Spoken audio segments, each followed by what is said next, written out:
Bon, 30 décembre. 30 décembre. Alors que je trouvais qu'il y avait, tu vois, vraiment du mieux. Voilà, Lucas est remalade. On est peut-être un peu trop sensible, je pense, sur le sujet, je vais t'expliquer. Je pense quand même qu'il y a de ça. Donc Lucas malade, qui tousse, tu vois, donc il toussait. Voilà, il toussait depuis quelques jours. Bon, ben on s'inquiète pas trop. Et puis hier soir, il commence à faire de la fièvre. Pas une grosse fièvre, tu vois, un truc assez modéré quand même, 38,6. Et Noëlla regarde comment il respire, elle me montre, hein, tu vois, et elle trouve qu'il y a des signes de lutte respiratoire. Donc là, bon, moi, si tu veux, non soignant, non machin, tu commences à me dire ça, je panique un peu, hein, bien sûr. Enfin, je panique pas en disant, ah mon Dieu, c'est horrible, il va mourir ou quoi. Non, c'est juste que j'ai peur pour lui. Surtout avec le passif récent, tu vois. Et là, je te dis un truc, on est à 23h et quelques, tu vois. Donc elle me dit, ouais, il y a des signes de lutte respi, ok, je le tiens, on voit que ça lutte moins, bon. En tout cas, les signes on les voit plus, etc. Bon. Et du coup, on appelle le 15 au cas où, tu vois, donc on appelle le 15, nous renvoie vers un médecin. Bon, le médecin il demande des trucs, voilà, pas ni inquiétant, ni rassurant, voilà, très neutre. Et nous renvoie vers un médecin de garde, en fait. Là, le soir, on pouvait y aller, c'était à Langon, tu vois, donc pas hyper loin non plus de la maison. Nous, là, il va, elle revient avec une prise de sang à faire le lendemain matin et tout, donc du coup, on nous recommande les patchs EMLA, c'est ces trucs qui insensibilisent la zone pour faire la prise de sang. Donc elle a appelé la pharmacie de garde, mais du coup la pharmacienne a proposé à y aller ce matin à la première heure. Du coup réveil, j'ai eu un réveil hyper tôt ce matin pour y aller hyper tôt, pour que bébé ait les patchs là assez tôt, pour pouvoir qu'il fasse effet, et puis en même temps qu'on puisse aller assez tôt au labo. On va faire la prise de sang, bébé pleure énormément bien sûr. Et rendez-vous chez la pédiatre l'après-midi, tu vois. Et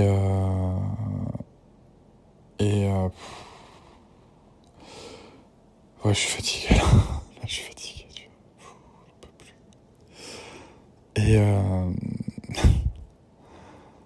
Et du coup, avec les résultats, tu vois.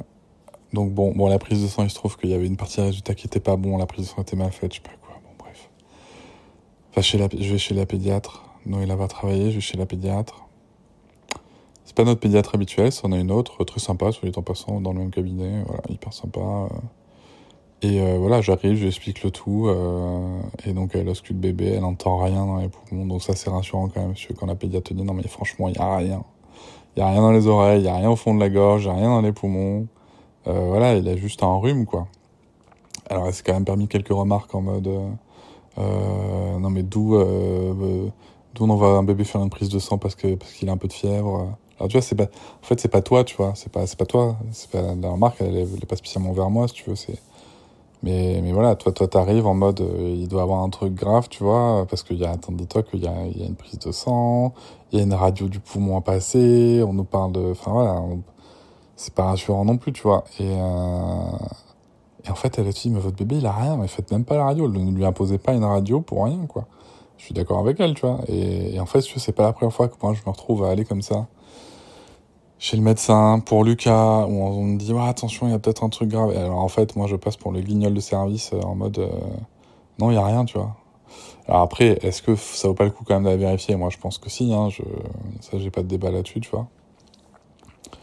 Mais putain, faut voir des fois comment t'es accueilli. Bah ouais, en fait, oui, t'as un parent qui s'inquiète parce que son bébé, il a des choses pas cool, que là, en plus, là, en ce moment, il est anémié aussi. Alors ça, c'est pas important, en ce moment, il est anémié. Et voilà. Et il y a Sarah qui me rappelle. Et me revoilà. Bon. J'ai pris un petit bout de fromage en passant. On a trouvé un fromage sans lactose qui est très bon. Je sais plus ce que je te disais. Ouais, donc Donc voilà, tu vois, ce moment, je sais plus où j'en étais, mais bref. C'est vraiment ce moment, tu vois, pas agréable. Toi, t'as l'impression d'être un gros con, tu vois, face aux soignants. Genre, mais pourquoi vous êtes là? Mais en fait, je suis là parce que on avait un autre médecin qui nous a dit qu'il y avait une prise de sang à faire, qu'il y avait une radio à faire, que c'était inquiétant. Et voilà, donc, je sais pas. Appelez-le, mais me dites pas à moi que je suis qu'est-ce que je fous là, quoi. Donc, ça, franchement, c'est pas agréable. Je sais pas si les soignants se rendent compte que c'est pas agréable. Et à ça se rajoute, bien sûr, le fait que, j'étais crevé, du coup, parce que endormi tard, un peu inquiet, levé extrêmement tôt. Euh, donc peu dormi, tu vois, vraiment, j'avais beaucoup de mal à me sortir de cette fatigue. Bébé le matin après la prise de sang, je l'ai... putain, ça c'était l'enfer. Tu vois, pareil, c'était ce sentiment d'échec là. Et tu vois, je sais que ça va passer, mais en fait, tu te dis vraiment, tout est fait pour te pourrir à la vie, tu vois, à ce moment-là. Parce que, tu sais, d'habitude, je fais des tours en voiture, j'endors Lucas, clac, je le mets dans le cosy, je pose le cosy dans la chambre, et généralement, il dort au moins 1 heure, tu vois. Et c'est cool, tu vois.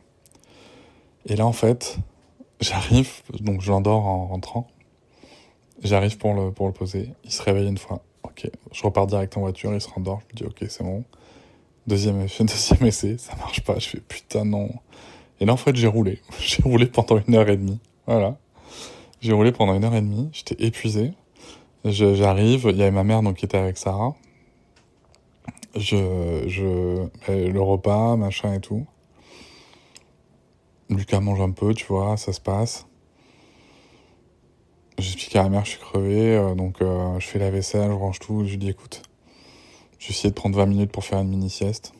Je prends 20 minutes pour faire une mini-sieste. Il se trouve que Lucas s'endort aussi, avec ma mère, comme ça, spontanément. Un truc qu'il a jamais fait, tu sais. Après, bébé est malade, hein, rappelons-nous, il a de la fièvre, etc. Et, mais bon, c'était étonnant quand même. Donc, j'arrive à caler une petite sieste, voilà, c'est un peu mieux. Hop, ensuite on part chez la pédiatre. Donc après, je t'ai raconté chez la pédiatre. Après on rentre, il s'endort sur la route, il devait être 15 heures. J'essaye une fois de sortir le cosy, il se réveille, donc je repars direct, je le rendors, et là en fait je me dis, bah tant pis. Par contre, j'étais plus en état de rouler, tu vois, donc je, je, je reste juste devant la maison, avec le moteur allumé, je me suis mis un manga sur un animé sur le téléphone, et voilà. Je suis resté comme ça. Et je crois qu'il s'est réveillé une fois, et du coup j'ai refait un petit tour de pâté de maison, et c'était réglé.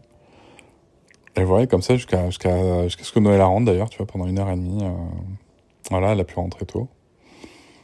Puis après, après on a fini la journée, mais c'était compliqué, tu vois, genre le matin, j'ai eu 2 coups de sang, tu vois, le matin j'en pouvais plus, et Lucas il fallait lui donner son fer, là. Du coup je t'ai dit, ah oui, il est anémié, c'est vrai, j'ai fini comme ça tout à l'heure. Il est anémié depuis la gastro, tu vois, super. Donc voilà. Donc la médecin m'a aussi expliqué, je te le dis pour toi aussi au cas où, que donc bébé anémié, donc il va choper tout ce qui passe, et puis il va moins bien se défendre que d'habitude. Ah bah super, il est tombé déjà pas assez malade. Donc voilà, bon bref, putain ça me saoulait. Et donc du coup tu vois, ce matin je voulais lui donner son fer, et il était open, tu vois, il était coopératif, mais en fait je me suis raté, j'en ai foutu partout sur les vêtements, et tu vois, c'était le truc de trop, tu vois. Ça m'a saoulé, j'étais pas bien. À un moment, Sarah elle nous spam là, j'étais en train de dire un truc à ma mère, et elle a fait mamie, mamie, mamie, mamie, mamie. Et là, tu vois, ça m'a saoulé, j'ai crié, tu vois, je fais, non, mais arrête, putain, Sarah, c'est bon, quoi. T'apprécies qu'on te fait ça? Donc, j'ai crié dessus. Je fais, voilà, donc, je repars, et puis, tu vois, je commence à faire la vaisselle, et puis je reviens, je fais, bon, je suis désolé d'avoir crié. Et elle me dit, tu vois, mais en même temps, voilà, c'était pas agréable ce que j'ai fait. Je fais, oui, d'accord, mais ça justifie pas le fait d'avoir crié, mais bon, voilà, je lui explique, je lui dis, écoute, ma chérie, là, je suis désolé, je suis très fatigué, je suis stressé pour ton frère. Et je pense que je stresse pour rien, en plus, tu vois, je lui explique. Et voilà. Et du coup, je rentre, si tu veux. Donc voilà, et là, je lui dis, bah écoute, il a un rhume, quoi. Voilà, il a un rhume. Et j'essaye, tu vois, voilà, de te faire comprendre que c'était pas agréable, quoi. C'était pas agréable de ce moment. Après, c'est pas de sa faute à elle, tu vois, en fait, il y a même pas de faute, tu vois, à rechercher, mais c'est juste que C'est saoulant, quoi. Et puis à ça, bien sûr, faut rajouter quoi? Faut rajouter le fait qu'aujourd'hui, tu vois, je devais travailler, quoi. Vraiment, c'était censé être une heure de travail. Lucas devait être chez la nounou, ma mère devait être là pour jouer avec Sarah toute la journée, ça devait être vraiment cool, tu vois. C'est-à-dire, là, j'ai vraiment besoin de travailler, tu vois. Et je suis plus en état de faire ce que j'ai fait cet été, c'est-à-dire d'être avec les enfants toute la journée et de travailler le soir de 21h à 1h. Je suis trop fatigué, je ne tiens plus. Là, tu vois, je te fais un petit vocal et après, je vais me coucher, en fait. Il est 20h. Il est 20h02. Donc, et ça, c'est horrible parce que, outre le fait, tu vois, je me dis, putain, mais franchement, le salariat là-dessus, c'est cool, mais en même temps, je pourrais pas être avec mes enfants comme ça. Parce que, tu vois, d'avoir cette sécurité financière du salariat, je trouve que c'est vraiment cool quand tu...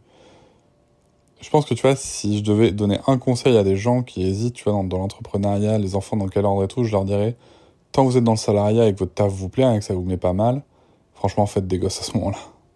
Tu vois, si tu peux prévoir sur 2, 3, 4, 5, 6 ans, fais des gosses à ce moment-là. Fais tes postpartum en étant salarié avec des jours d'enfants malades, etc., etc., quoi. Clairement. Et après, il y a un autre truc, tu vois, que les gens voient pas et que même les gens ne comprennent pas forcément. C'est qu'en fait, au-delà de ne pas avoir de nouveaux projets, je renonce à des projets en cours, en fait.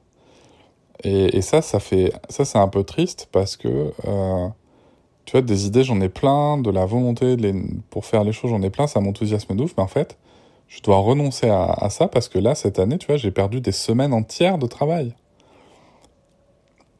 Et ça, les gens se rendent pas compte que... Enfin, si, je pense que les femmes se rendent énormément compte. C'est extrêmement con ce que je viens de dire. Je pense que les femmes se rendent énormément compte qu'en fait, dans le couple, quand c'est toi la variable d'ajustement, parce que tu gagnes moins notamment, donc c'est le cas dans notre couple, quand c'est toi la variable d'ajustement, la globalité du temps, hein, bien sûr qu'il y a des moments où je prends le temps de mener mes projets, et tant mieux. Mais tu vois, pour les nouveaux projets, pour la créativité, pour ce qui fait un peu du bien à l'esprit, etc., mais en fait, quand c'est toi la variable d'ajustement, je pense qu'il y a vraiment des sacrifices que tu fais, dont toi tu te rends pas forcément compte d'ailleurs, mais qui sont là, tu vois. Et bien entendu que c'est le cas de tellement de femmes dans nos sociétés, tu vois, puisque le fait est que ce sont elles les variables d'ajustement la plupart du temps. D'ailleurs, même avec mon décompte il y a pas longtemps expliqué que pour faire des économies, ben, c'est les mères qui héritent les variables d'ajustement de l'économie parentale. Donc, enfin bref, c'est insupportable. Mais tu vois, c'est-à-dire que même ce côté, tu vois, qu'on parle va d'ajustement, etc., on pense au temps et tout, mais en fait, il y a aussi ça, il y a aussi ce côté, tu t'épanouis pas, en fait. Tu t'épanouis pas, alors il y a des personnes à qui ça doit convenir très bien, et c'est tant mieux. Mais en fait, tu vois, quand t'as des idées, quand t'as des projets, que t'es bloqué en permanence, c'est extrêmement frustrant, quoi. Ça ne génère pas du bonheur, en tout cas, tu vois. Enfin voilà, c'est vraiment l'ambivalence tu vois, on en parlait avec Noëlla tout à l'heure. Et, euh, et je disais, voilà, moi, mon année 2024, bien sûr que je ferai sûrement une rétrospective, tu vois, sur les réseaux avec des chouettes moments et tout. Mais tu vois, si je prends un peu de recul, mon année 2024, bien sûr qu'il y a le bonheur de Lucas, mais en fait, le bonheur de l'arrivée de Lucas ne comble pas. En tout cas, ne s'équilibre pas avec la fatigue, la frustration, la détresse, l'épuisement, le manque d'énergie ressenti sur cette année. Tu vois. Je pense que ça, faut oser le dire très clairement. Donc l'année 2024, c'est une année de sacrifice. Et j'espère bien que 2025 ne sera pas du tout une année de sacrifice. Voilà, on va essayer de finir les projets en cours, de mener le projet, reprendre soin de son corps, etc. En tout cas du mien. Et voilà. Et là aussi, tu vois, c'est pareil, tu vois, c'est toujours hyper agaçant parce que, tu vois, quand j'en parle avec des gars que je connais, pas mes amis proches, parce que le cercle s'est refait quand même dans des sensibilités comme les miennes, mais putain, c'est insupportable, quoi. Les mecs qui disent, mais non, mais t'as qu'à aller à la salle, je comprends pas et tout. Ben non, en fait, parce que si tu vas à la salle, moi, enfin, tu sais, c'est fou, et c'est là où tu constates à quel point, tu vois, quand on parle des nouveaux pères et tout machin, le constat, il est là quand même. Tu vois, même entre mecs, quoi. C'est fou le nombre de mecs qui te disent, mais en fait, voilà, c'est facile, il y a la mère, tu vois. Oui, mais la mère, en fait, la mère et ta femme, elle a le temps d'aller au sport, d'aller machin, d'aller truc. Ah, mais je sais pas, ça la regarde. Oui, mais si toi, t'as ce luxe-là, en fait, c'est bien parce que quelqu'un, à un moment, prend la responsabilité d'eux, tu vois. Et ils comprennent pas, quoi. Et ça, en fait, ça m'agace maintenant, tu vois. Putain. Ça m'agace parce que ça aide pas, tu vois. Ça aide pas. Mais bon, écoute, on verra. Peut-être que on va déjà essayer de gérer cette santé. Surtout que là, qu'est-ce que tu te dis? Tu te dis, écoute, là, les enfants, ils sont passés. Ça va être à nous, tu vois. Puis après, on va leur refiler encore et tu rentres dans ce grand cercle de la maladie permanente. Enfin bon, allez, ça va, tout passe. Tout passe.